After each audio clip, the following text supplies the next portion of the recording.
Welcome back. Have you ever wanted to change the world? It seems most of us have had that desire at one time or another. Well, a little later on in the show, we're going to meet three young people who set out to change the world and may be well on their way to succeeding. Stay tuned for their story, but right now let's join Pat for today's edition of Perspective. Around the world, there are groups of freedom fighters who are trying to overthrow the communist governments which control their countries. One of them, Nicaragua. Another one, Angola. Another, Afghanistan. They all come to our mind. But one of the least known and most successful of the anti-communist forces in the world is Renamo, the freedom fighters in Mozambique. Scott Hatch traveled to Mozambique and brings us this exclusive 700 Club report. We're in the war zone here in Mozambique. And in the next few minutes, we're going to show you pictures that you've never seen before, because no television crew has ever been allowed to visit here until now. We're with the anti-communist insurgency organization known as Renamo. And what they've done over the last 9 years, virtually alone, is to liberate the majority of their country from the Marxist regime which rules this nation. Renamo has been at war against the Marxists since 1977. And their apparent success has to be one of the world's best-kept secrets. Starting from a small area with only 600 men 9 years ago, the movement has continually expanded its area of influence. Today, Renamo claims to operate in all 10 regions of the country, a fact the government won't even deny. The capital city of Maputo itself is not exempt from Renamo activity either. Numerous sabotage raids are conducted each month within the capital.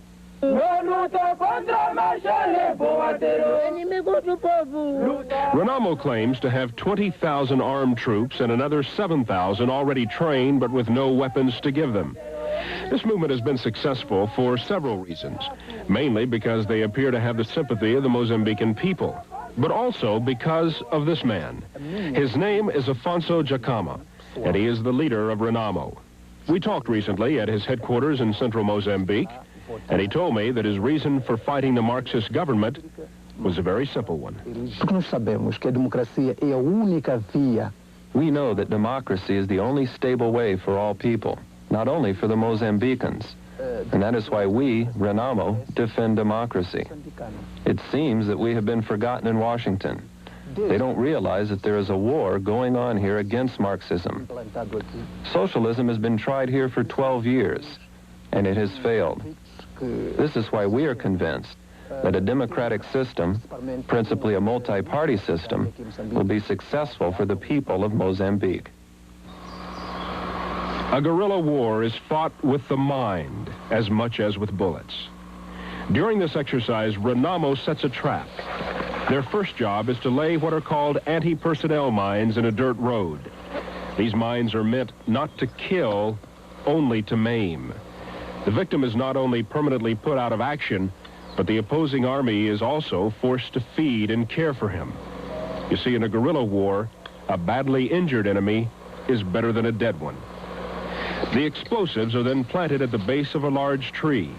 The strategy is to blow the tree in such a way as to have it fall across the road. Later, when the enemy is clearing the road, they will step on the mines.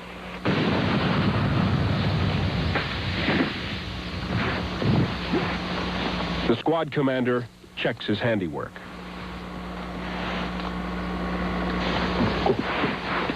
Satisfied, they disappear. Edward Kane is a leading expert on anti-communist movements and recently contributed to the book Combat on Communist Territory, which details insurgents groups such as Renamo around the world. Are these people in Renamo bandits, as some have called them? Bandit is the traditional Marxist word for a counter-revolutionary. The Marxists, wherever there is an insurgency, claim that they are the representatives of the people. They are the organized party, the vanguard party of the people. Anyone who opposes them in their propaganda is disorganized, has no policy, has no program, are merely criminals. The intriguing question is, where does America stand on this issue? It seems the administration is cozying up to the president of Mozambique, Samora Machel, a man who openly claims to be a Marxist. During a trip to Moscow, he heralded that he fully intended to make Mozambique the first fully Marxist state in Africa. In his book, The Process of Popular Democratic Revolution in Mozambique, he calls America the most cruel and bloodthirsty aggressor of our time. Beyond that, during an interview with the Wall Street Journal, Michel claimed that Marxism-Leninism could not be stopped because science does not stop. It keeps developing, unlike the Bible or the Quran, which can't produce anything new. This makes his trip last September to Washington all the more curious, especially since he was warmly welcomed by President Reagan at the White House. The State Department maintains their hopes are to lure Michel away from Moscow, and their plan does have its supporters in the region. South Africa's Foreign Minister, Pick Botha. I must honestly say to you, yes, I agree with it. We are a neighbor of this country. We've got to cooperate. I think this country must have learned a lesson. 9 years of Soviet friendship has brought it only misery, starvation, hardship, and the time has come for us, all of us, to assist to create peace there. There have been accusations from some American lawmakers that much of the estimated $40 million annually in economic aid that the United States sends Mozambique never gets to the people it's intended for. Instead, it's used to bolster the government's armed forces. Renamo claims this is true as well, and made available to us this film, shot by Renamo troops. It shows a massive government warehouse. In it are sacks of grain and food, which were meant for the general public. After its capture recently, Renamo acquired the weaponry there and then distributed the food to the people. It seems to me that in both Angola and Mozambique, the West has maybe the best opportunity they've had to roll back communism, to see a communist government supported by Moscow overthrown by a popular rebellion within the country, to disprove the Brezhnev doctrine, which says that once a socialist, that is a Marxist government, is imposed on a country, that situation is irreversible. Porque nós temos acompanhado a imprensa internacional. We have followed the international press, and even the Reagan administration considers Samora Machel as a great man, without realizing that he has forced a dictatorship on the people without their consultation. The American people have concerned themselves with forces which are fighting for liberty in Angola, Vietnam, Nicaragua, and Laos. I would also hope that they won't forget that in Mozambique there exist democratic forces who are fighting against the Marxist system. This is Scott Hatch reporting. Well, Scott Hatch has just returned from Mozambique and with us today. Scott, that was quite an adventure. You were the first American television reporter to go inside with those Renamo rebels. First television reporter anywhere. Anywhere to do that? Yes. How did it feel? How did you get in there? Well, I'll be honest, I think I deserve a raise over this trip. I can't really get into exact specifics, but we passed through 3 countries and flew a number of hours at treetop level and below on a twin-engine private aircraft to get in. In fact, it's sometimes just 3 feet above various waterways. In fact, we had to raise the nose of the plane to get over the high grass at the shoreline. That'll give you an idea of how low we were. One misstep and you would have crashed. That's right. In fact, a plane that had gone in just before us trying this route, he'd ditched his plane into a tree. So no one was injured, thank goodness. But well, that is in order to avoid coastal radar? Radar, right. Yeah. And of course, MiG fighters in Beira and various other places in Mozambique. Tell me about General, it's Jacama? Jacama. Jacama. Yes. Tell me about General Jacama. Is he for real? Do you feel or not? Well, of course, it's difficult to really ascertain an individual just spending 2 or 3 or 4 days with them. Mm-hmm. However, I will say this, as far as what we in the West determine as philosophies of democracy and philosophies of freedom, I think he more closely adheres to it than certainly Samora Machel and the Mozambique resistance. Mao Zedong said the way to win a war, guerrilla war, was to take the countryside and then slowly squeeze the cities. Obviously, the UNITA forces with Savimbi have done just that in Angola, and he trained under the Chinese. What about the Renamo, they seem to, you said 80% of the total country of Mozambique? Well, the numbers are very difficult. Of course, in any kind of a guerrilla war, many times the resistance occupies a position at night and then retreats in the day. But most everyone tends to feel that they control 70 to 85% of the country out in the rural areas. The provincial capitals, of course, the main cities of Maputo and Beira, are still firmly in Frelimo's control. However, as we did mention, there are numerous sabotage raids from time to time in those cities themselves. Well, ladies and gentlemen, joining us now in our Washington Bureau is the administration's point man on African policy. He's also the architect of what is called the constructive engagement policy, now in effect in the southern African continent. It's a pleasure to welcome to the 700 Club the Assistant Secretary of State for African Affairs, Dr. Chester Crocker. And it's a pleasure to have you with us on the 700 Club today. Pleased to see you again, Pat. What about the government of Michel? Are they truly forsaking Marxism and moving toward the West, or has there been some engagement that gives you optimistic hope?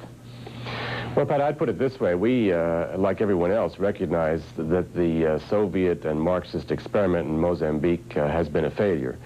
And I think that's increasingly recognized by the Mozambican leadership itself, despite some rhetoric that's tossed around from time to time. It's for that reason that President Michel has been willing to work with South Africa and work with us and other Western countries to look towards an alternative path. That path involves such things as reducing violence across borders, getting rid of the ANC guerrillas that were trying to get into South Africa to blow things up there. President Michel threw 1,000 ANC guerrillas out of his country as part of a deal struck a couple of years ago. It involves also opening up the private sector of Mozambique, which had been totally stultified up to now.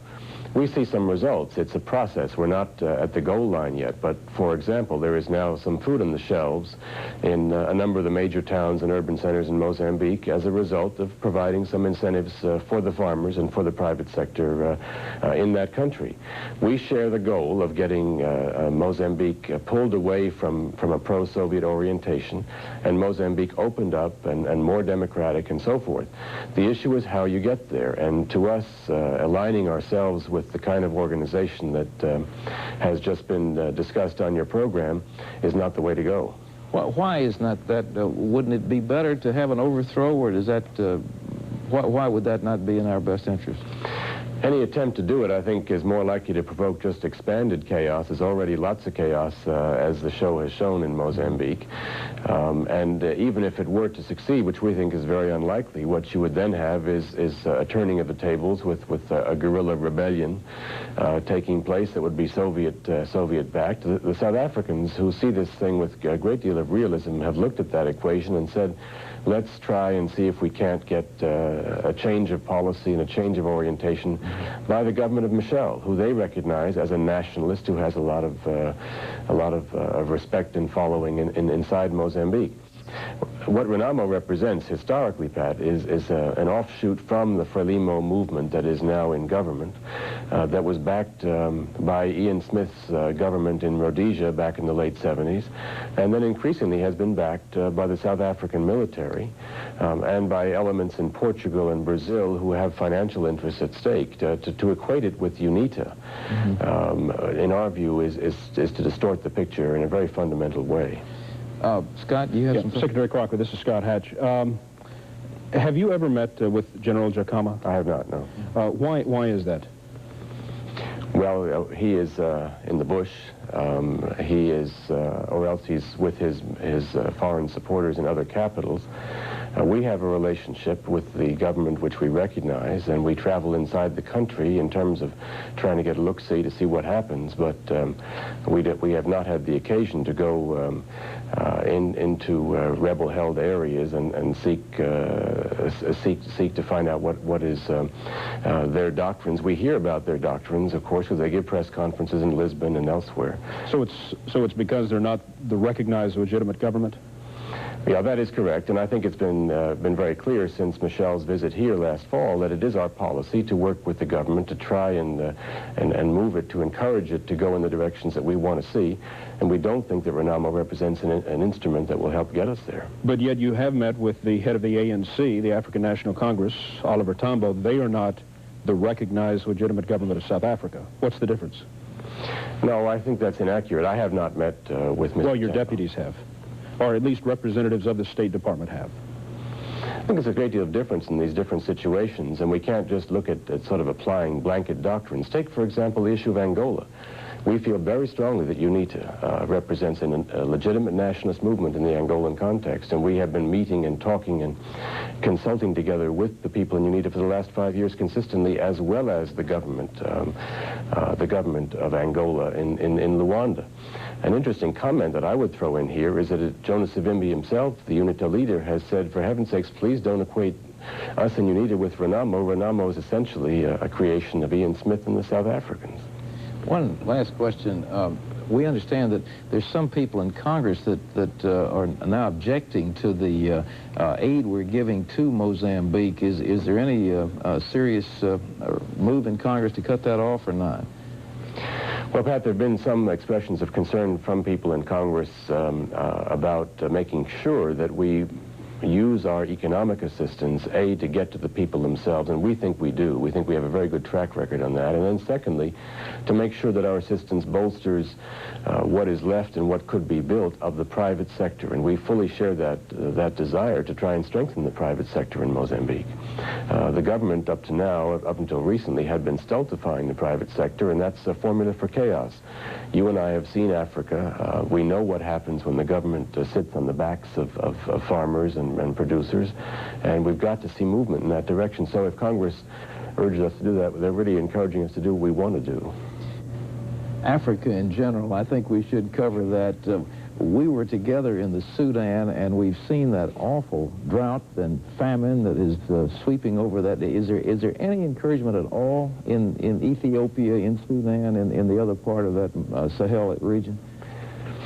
Well, I can't be too encouraged about Ethiopia. I think we in this country have done the right thing by saving millions of lives, but I don't see much sign of encouragement in terms of government policy there, Pat. And in Sudan, we just had a new election. We have a new government just trying to organize itself. We hope that they will be more coherent in organizing their economy. They have a humane tradition of receiving refugees and trying to feed people, but there's just been a lot of inefficiency and again, too much government involvement in the economy, with the result that there aren't enough incentives for people to produce and distribute, in effect, the way we do it here, according to market forces. Well, thank you very much for being with us on the 700 Club. It's a great pleasure. Thank you. Assistant Secretary of State for African Affairs, Dr. Chester Crocker. And, Scott, when's your next trip going to be? Well, I don't know. I think I've got to get caught up on this, but we're looking, of course, a lot of things going on in Pakistan and India and various places. You have been with UNITA before we close. You were in Angola with Jonas Savimbi. You've been with Renamo, and do you share Secretary Crocker's opinion that indeed they are vastly different, or do they seem to you to be the same type of thing? Well, in a lot of philosophies, they're pretty much the same, but the Secretary was correct in the fact that there is not a great deal of communication that goes on between the two. However, that is something that General Jacama said that he hoped to alleviate here in the very near future. We're going to go in again, and I think we're going to go out in the countryside, look at the situation more closely, spend more time, and come back with another report. We appreciate this first-hand report, ladies and gentlemen, and as far as I know, these are the first pictures you will have seen anywhere of that particular part of the country. We'll be back with more right after this. Stay tuned. Coming up, how a miracle of the heart keeps an 87-year-old general